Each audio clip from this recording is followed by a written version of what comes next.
dag skal vi prøve at spille Skywars, men vi har et æg, vi skal beskytte. Det lyder ikke som noget, der giver rigtig mening, men det er altså rigtigt. Vi har et æg, vi skal beskytte.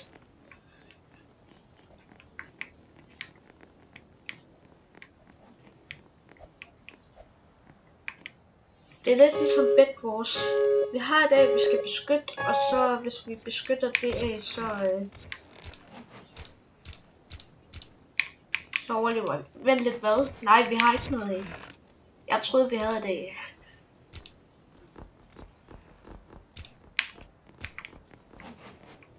Jeg troede, vi havde et æg, fordi sidst jeg spillede det her spil, der var der et æg, vi skulle beskytte.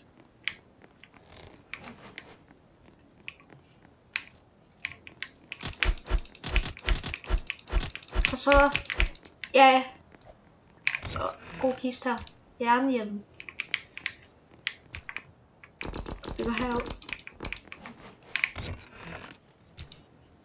Der, bum.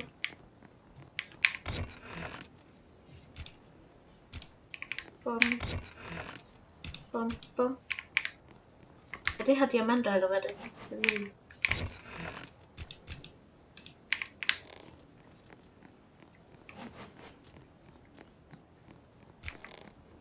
Endnu en god kiste herinde, ligner det.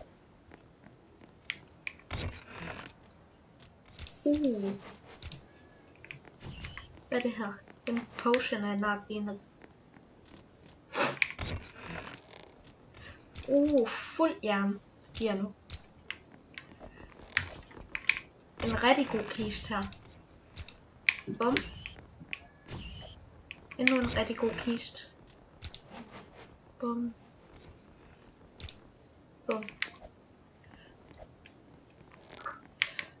Herinde der er de rigtig gode kister. Nej, det er løgn. Nej, det er løgn. Jeg er så færdig her. Ja, det er så færdig. Ja.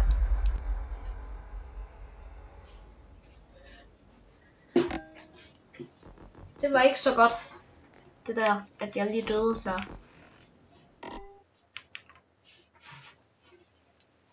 Så er vi på vej ind i næste game.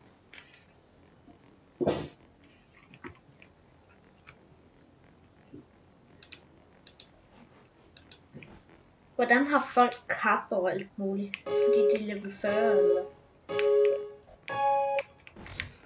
hvad? Det er noget til mig også. Så.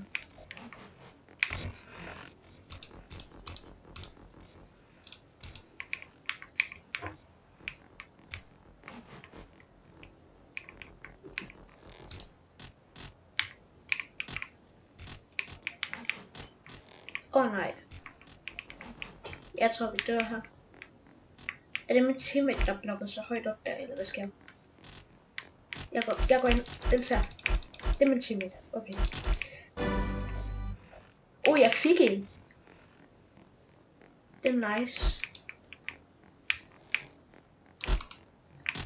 Gå så. Ja!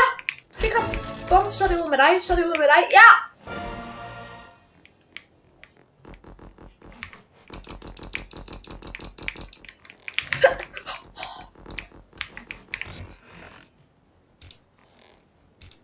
Bum.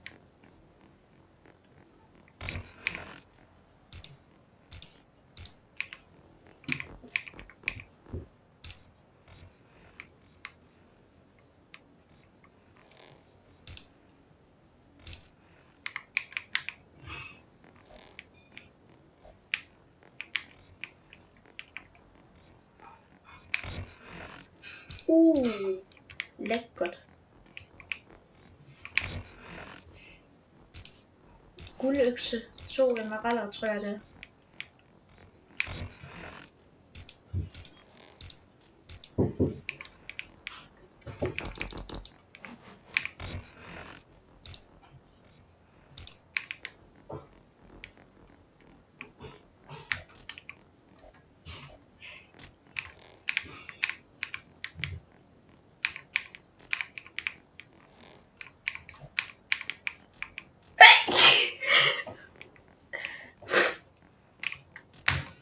Kom så. Kan jeg lige dræbe den her?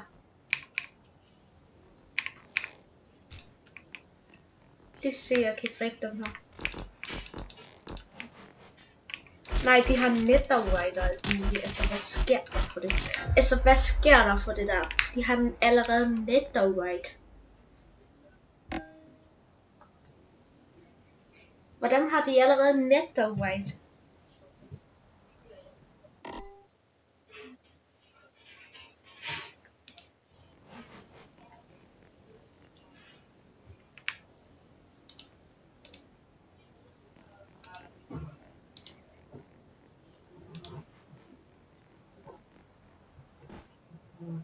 Det giver ikke rigtig nogen mening, hvordan de allerede har netherite.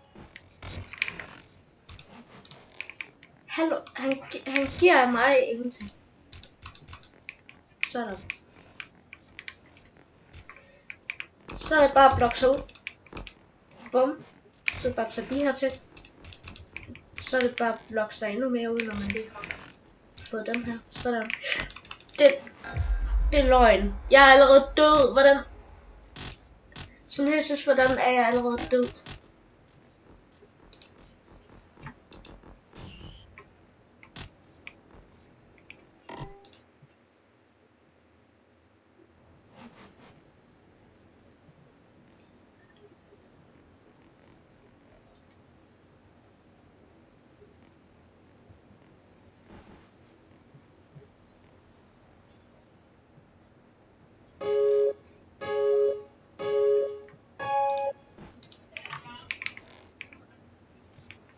Ja, vi er i gang. Sådan. Sådan.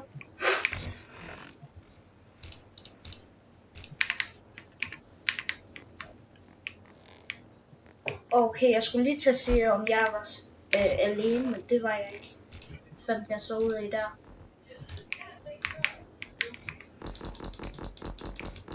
Sådan, hvad vil du? Og hvad vil du? Hvad vil du? Jeg fik lige 2 der.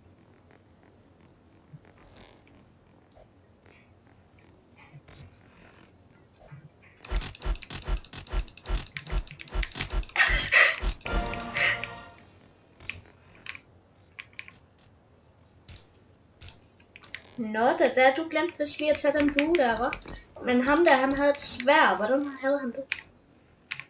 Jeg kan kun have øks. Det forstår jeg ikke helt.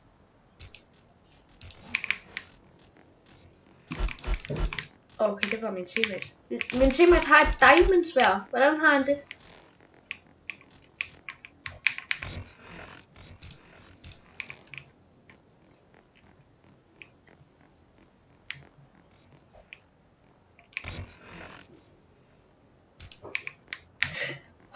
Jeg troede faktisk, jeg ville dø der.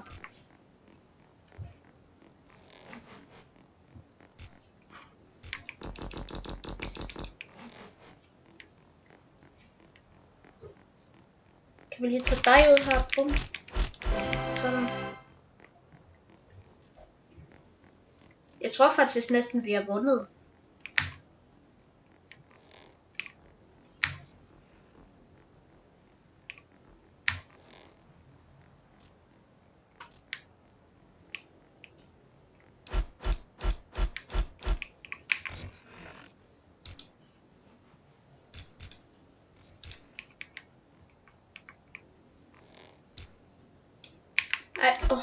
Jeg troede lige, der var en.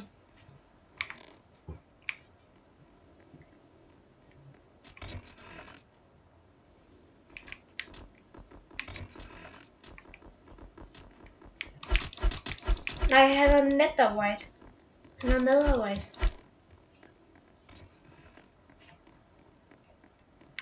Okay, jeg prøver at drikke min pose. Jeg skal holde den nede. Bum. Det er speed effect. Ja, hvad vil du gøre?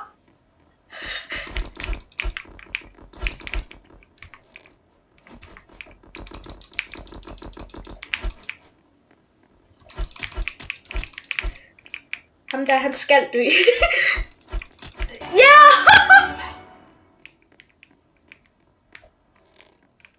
Så kommer der endnu en her. Diamant.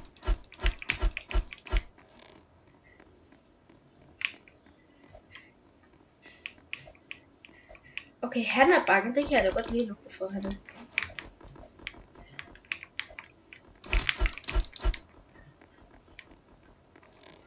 Kom her. Nej, vent, hvad? Teleporterede han lige der, eller hvad skete der? Vi drikker den her, jeg tror det er jump. Bum. Ja, det er jump. Potion. Et eller andet. Nej, han teleporterer ham der. Hvad sker der for det? Jeg tror, det er ham den sidste, der er tilbage. Eller sådan noget.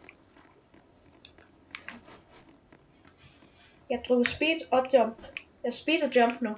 Jeg er ikke jump i særlig lang tid. Ja, jump det er væk nu. Kom så.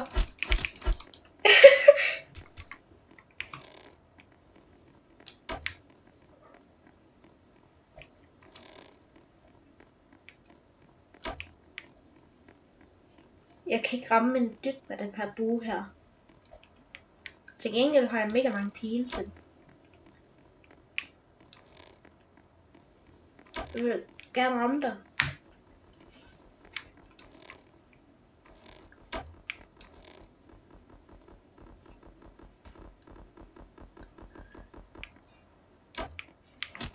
Ja, hej. Du ved godt, jeg vinder over dig. Du ved godt det. Det ved du godt. Du ved godt, jeg er bedre end dig. Hvordan har jeg netherite? Hvordan har jeg lige pludselig fået netherite?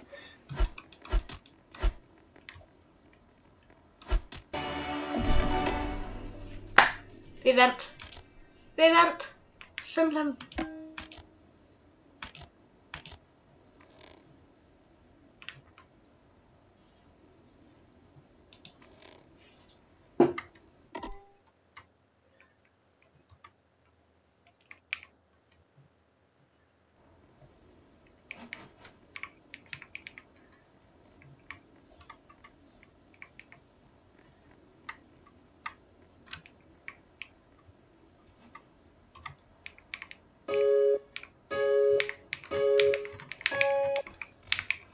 Det er lige noget med mig også. Så.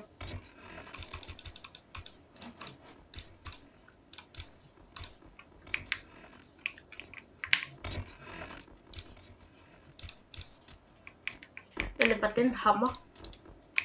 Jeg tror, jeg har en hammer, tror jeg. Eller det er en øks. Det ved jeg ikke.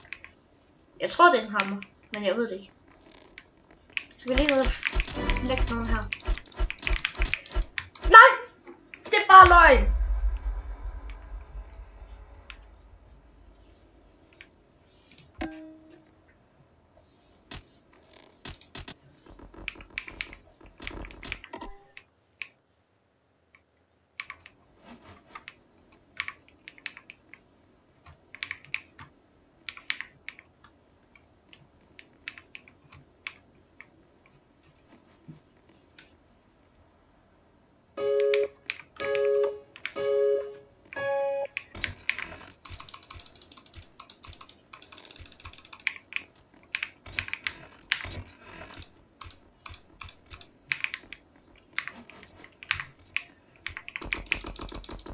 Bum.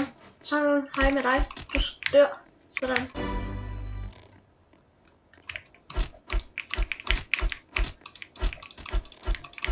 Ej, det er bare løgn. Okay, det er min teammate.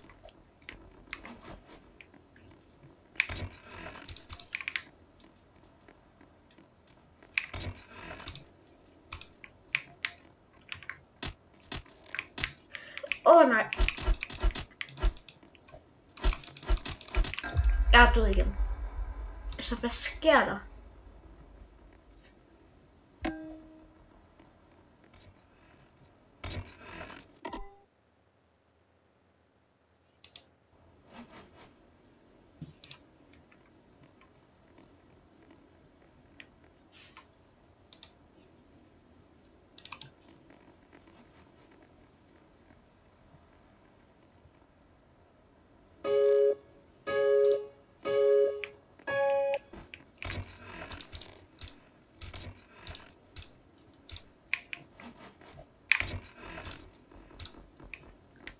Jeg vil gerne lige have endnu et win. Nej! Hvordan dør jeg så hurtigt? Altså... Hvordan er det overhovedet muligt?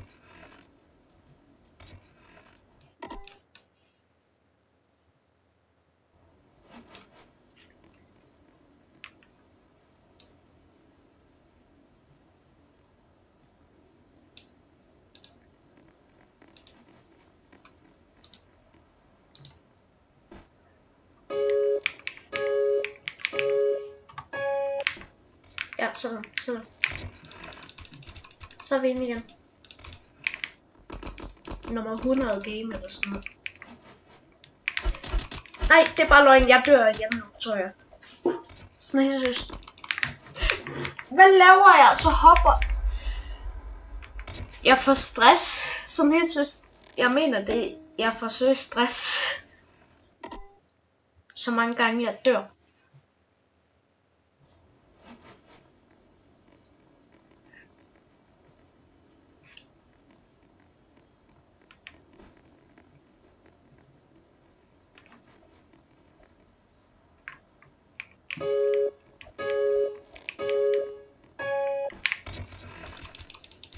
Bum.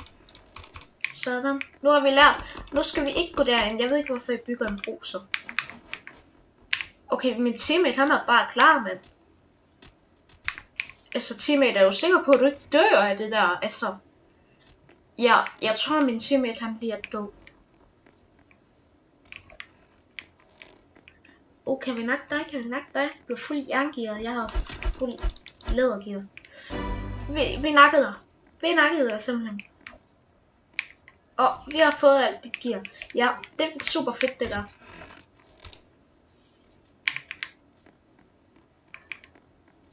Men hvordan skal jeg vinde det her? Jeg er alene mod nogle andre, som ikke er alene.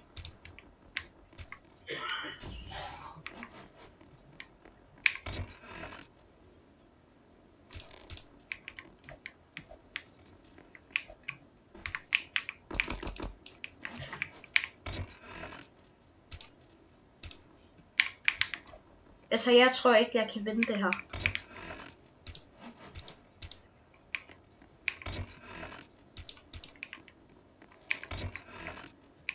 Nej, det er bare løgn.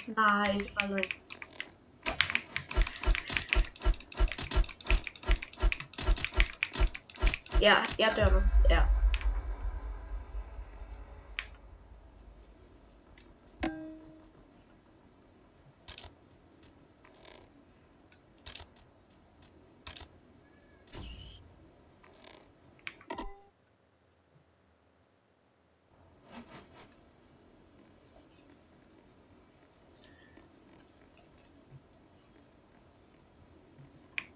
Det her det bliver det sidste game, og hvis vi ikke vinder det her game, så er det bare så sjovt, så må vi jo leve med det game, vi har vundet.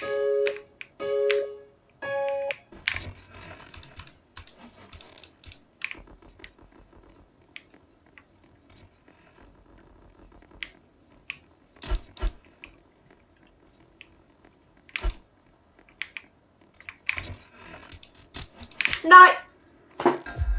Okay, vi kan godt lige nå ind til, fordi hold da helt magle, jeg døde hurtigt der.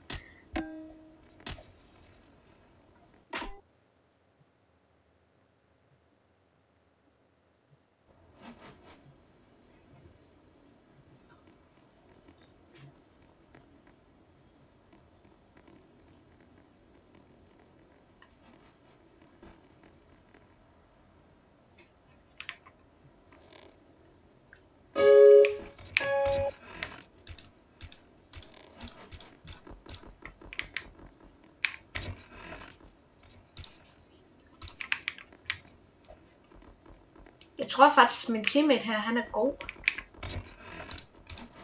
Bum. Okay, jeg skal ikke blive dræbt.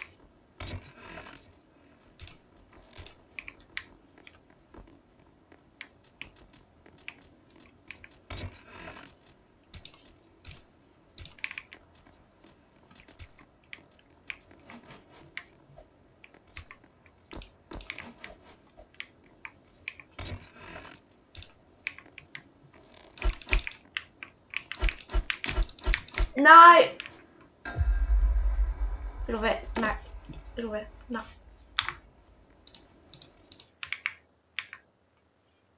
Ved du hvad? Nej, jeg gider ikke mere nu. Hej. Vi ses i morgen. Hej.